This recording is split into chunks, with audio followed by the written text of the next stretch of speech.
Part-time ka daw doon naghintay sa akin. Matagal ang APE eh. Ang gagawa ko. Tinatapos ng gabi. Gabi na. Chef, buhat ni Siyos, nakuha pa yung susi. Ah? Ano susi? Kotse? Hindi makapasok. Hindi makapasok. Nabad trip na si Daddy at ako kasi ang tagal mo lumabas sa office mo.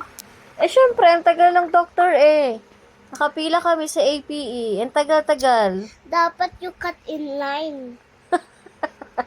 Pagalit yung nakapila. Lagot, sabihin ko. Uy, sabi ng anak ko, singit na ako. Ako na mauna. Nagagalit na yung anak kong Safi vlogger. Kasi gusto na daw niya mag-vlog. Sabihin ko ba yung name mo? Hindi ka natakot sa kanila? Lagot ka. Ang ganda ng ang ganda ng Central Mall, di ba? Yan ang office ko. You want to go with me pag nag-work on site ako? Sige, sama kita sa daycare ka.